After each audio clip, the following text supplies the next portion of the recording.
Bonjour YouTube, je suis Sébastien et je voudrais vous parler des pneus, les comprendre un petit peu et surtout leur importance puisque si vous regardez bien les deux qui sont devant vous, le seul point de contact c'est le petit bout qui touche l'établi et toute la puissance, le freinage, la tenue de route de votre voiture en dépend.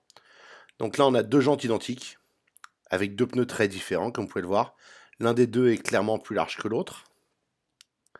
Le profil n'est pas le même. L'un des deux est un pneu neige, boue et toute saison, et l'autre est un pneu clairement été semi-slick. Et ça, pour information, c'est ce qu'on appelle un pneu à clous. C'est principalement interdit de nos jours sur la majorité des routes et la majorité des saisons, mais c'est quand même ce qui est le plus efficace si jamais vous roulez en montagne là où c'est gelé. Donc ces pneus, si vous les regardez, vous en avez sur votre voiture, vous en avez même sur votre scooter. Il y a un certain nombre de facteurs à prendre en compte. Le premier, c'est l'âge du pneu, puisque les pneus, la gomme se dégrade avec le temps. Le deuxième, c'est s'assurer qu'on a la bonne taille, aussi bien par rapport à la jante que par rapport à la voiture, puisque la taille du pneu plus la jante font le périmètre complet du cercle, et que si vous mettez trop grand, votre voiture ira plus vite, mais à un régime plus bas. Et si vous mettez trop petit, vous allez gagner en accélération, mais dans les deux cas, votre compteur de vitesse sera faux, votre consommation ne sera pas la même, et l'usure sur les pièces mécaniques ne sera pas la même. De plus, si vous déviez trop de la montre d'origine homologuée, vous risquez une amende et un échec du contrôle technique. Donc là, vous voyez, c'est du 185 par 60 par 16. Donc il fait 18 cm de large. 60% de cette largeur en hauteur. C'est pas la hauteur en centimètres, c'est le pourcentage par rapport de la largeur. Et c'est un point important. Les gens ont tendance à penser que c'est la hauteur, c'est pas vrai. Alors, c'est pas très grave, mais c'est un ratio. Je ne me demandez pas pourquoi c'est fait comme ça. C'est juste comme ça. Et là, sur l'autre, si on le regarde, je vais vous rapprocher. Vous avez du 205 par 55 par 16, avec un indice de charge et de vitesse différent. Oui, ce sont des jantes Porsche. Non, j'ai pas de Porsche. Oui, c'est pour la coccinelle. Et en l'occurrence, c'est pour la coccinelle avec le pneu en 185, pas en 205. Celui-là était sur la voiture quand j'ai acheté, sur les jantes quand je les ai achetés. Donc je vais pas les garder. J'attends juste d'avoir fini la restauration pour échanger. Dans les informations utiles, vous pouvez voir que le pneu en 185, donc il est marqué M plus S avec un symbole montagne et flocon de neige. Et ça veut dire que c'est un pneu boue et neige, c'est mud et snow. Et la partie importante de ça, c'est que ça fonctionne très bien l'été, parce que les limitations de vitesse sont ainsi faites que on n'atteint pas la limite de ces pneus, des pneus neige en été, même quand il fait 40 degrés au sol en pleine canicule. C'est absurde. Vous n'avez globalement besoin de pneus été ou de pneus semi-slick agressifs comme comme l'ancien pneu sur l'autre jante, que si vous avez une voiture de sport et que vous faites du circuit. Si votre intention c'est de rouler en ville, alors là vous avez l'âge du pneu. Vous voyez que c'est 26e semaine de 2012 et celui-là c'est première semaine de 77 ou 17e semaine de 2007, ce qui est plus probable. Dans les deux cas, ces pneus sont anciens, l'un a 13 ans, et je vais pas le garder, et l'autre, malheureusement, a déjà 7 ans, et j'ai pas eu beaucoup l'occasion de rouler avec. Euh, et ça, c'est complètement indépendant de, du témoin d'usure. Alors, c'est ce que je viens de colorier sur l'un des pneus, c'est le témoin d'usure, comme vous pouvez le voir. On n'est pas encore au témoin d'usure en termes d'usure, même si ce pneu est visiblement beaucoup moins sculpté que ne l'est l'autre, qui est quasiment neuf, il a fait peut-être 200 km. Et il y a les petites flèches, je vous les remontrerai sur le côté du pneu pour vous indiquer où sont les témoins d'usure. Voilà. Là, vous avez la petite flèche, et il y en a sur tout le pourtour du pneu, sur tous les pneus.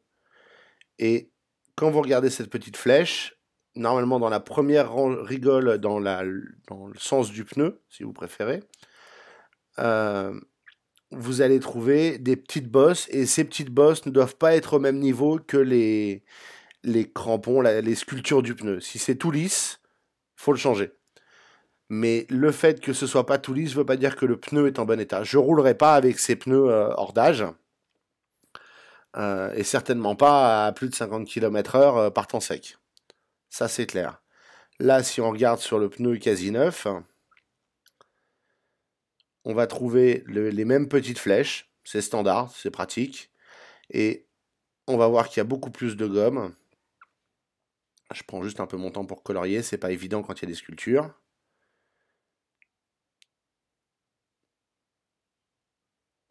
Et donc là, on voit à peine le témoin d'usure. Il est pile au milieu de l'écran, là où il y a la craie. Je peux pas mettre la craie dessus. Mais vous voyez qu'il y a beaucoup plus de sculptures, parce que c'est un pneu qui a aussi plus de sculptures au départ. Hein, on va pas se mentir, c'est pas le même pneu. Et ça fait une énorme différence quand vous roulez sur l'eau. Quand vous voyez une flaque d'eau et que vous roulez dedans, imaginez la profondeur de la flaque d'eau, même si elle n'est pas grande, et la profondeur de vos sculptures sur le pneu. Ça impacte directement la tenue de route, le freinage, l'accélération aussi, évidemment, et inévitablement la sécurité. Si vous comparez les deux pneus, donc on a vu qu'ils ont deux tailles différentes sur la même jante, on voit qu'ils n'ont pas la même hauteur, donc nécessairement pas le même diamètre, et ce diamètre donc fait la différence sur la vitesse du véhicule.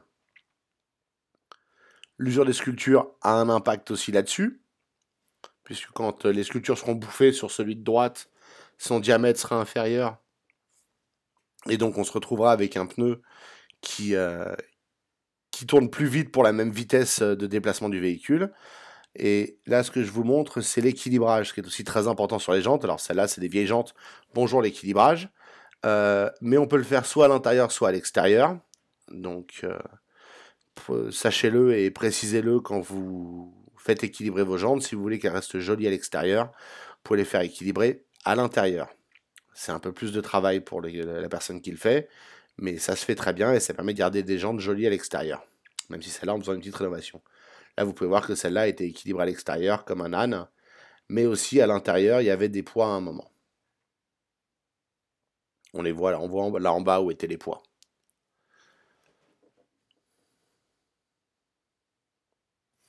Bon, si on regarde, on a des tas de marquages à l'intérieur de la jante qui donnent des tas d'informations. Ça, c'est si vous voulez mettre des jantes modifiées sur votre voiture. Faites attention, 1, à la largeur de la jante, 2, à la taille. Et pour finir, faites attention au déport. C'est ce qui définit la position de la jante par rapport au moyeu et au disque de frein sur lequel elle se plaque. C'est ce qui fait que la jante reste tout le long dans la voiture. Et là, vous avez une jante sans pneu, sans valve. Juste pour information, voilà comment c'est en dessous du pneu. Le pneu vient s'appuyer contre ces bordures des deux côtés. Et c'est là que vous réalisez que des pneus, ce qu'on appelle à flanc tendu, qui sont montés sur certaines voitures tuning, c'est complètement ahuri parce que le pneu tient moins bien en place et il est pas maintenu normalement, et le risque très évident, c'est de déchapper. Les flancs tendus, c'est quand le pneu n'est pas assez large par rapport à la jante. Ça donne peut-être un look intéressant, mais c'est vraiment pas sûr, c'est vraiment pas une bonne idée, puisque le pneu n'est pas dans sa forme normale, et donc la pression exercée sur les bordures de la jante n'est pas suffisante. Euh, il faut être à moitié débile pour rouler avec ça. Le côté esthétique vaut ce qu'il vaut, mais il y a des très jolies voitures avec des très jolies jantes modifiées euh, qui se satisfont de pneus normaux montés normalement. Là, je vous montre une petite valve. C'est l'une de celles pour les jantes Porsche que je présente. Donc les valves, ça se change aussi. Les valves, ça peut fuir. Ça peut être une cause de fuite. Donc, soyez pas étonnés si ça fuit, vous pouvez le vérifier assez facilement. Si vous avez mangé un trottoir un peu agressivement ou des débris, vous avez peut-être endommagé la valve. Donc les pneus, il faut les monter comme ils sont prévus pour être montés dans les tailles qui sont recommandées par les fabricants et les jantes. C'est pas la peine d'aller faire n'importe quoi. Vous y gagnez pas, vous ne faites qu'y perdre en tenue de route et en performance, ce qui est un petit peu débile. Et là, ce que vous m'avez vu colorier, ce sont les micro-sculptures dans les pavés de gomme qui sont là sur les pneus neige et qui leur permettent de se déformer quand on roule, et donc de plus s'accrocher. Là, sur le pneu arrière de la Smart, qui est un pneu normal, vous voyez qu'il y en a beaucoup moins. Il y en a juste une petite dans le passage. Alors que sur les pneus du X5, par exemple, qui sont des pneus neige, eux aussi, de 2013. Ils sont un peu fatigués, mais bon, on dira rien à personne. Vous voyez qu'ils ont le symbole de neige, qu'ils ont les flèches pour le témoin d'usure. Vous avez le M+S qui est là pour faire joli. Et ce sont donc des pneus neige. Et j'ai fait 25 000 km avec, bien qu'ils n'étaient pas neufs quand j'ai acheté le X5. Et vont toujours très bien, sont toujours pas au témoin d'usure, roulent parfaitement.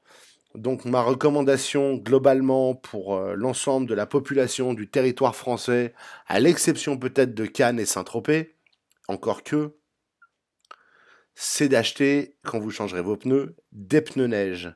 C'est de contrôler l'état des pneus, c'est de vous assurer que leur usure est régulière. J'ai pas la chance d'avoir des pneus d'une voiture dont la géométrie est fracassée, mais vous verriez une usure complètement irrégulière des pneus. Auquel cas, faites la géométrie et changez les pneus ensuite. Mais des pneus neige suffisent dans 99,96% des situations et surtout sont éminemment nécessaires dans les quelques moments où vous en avez besoin. La différence de prix est vraiment pas énorme. La différence de bruit non plus. La différence de tenue de route, vous la sentirez pas. La vraie différence, c'est quand il neige ou quand ça gèle par terre, les pneus neige qui sont prévus pour travailler à une température inférieure fonctionnent beaucoup mieux. Merci d'avoir suivi cette vidéo, j'espère qu'elle vous aura été utile, j'espère qu'elle vous incitera à vous intéresser un peu à l'état de vos pneus, et j'espère qu'elle vous incitera aussi à la liker et à vous abonner. Et puis si jamais vous avez des questions ou des remarques, les commentaires sont là pour ça.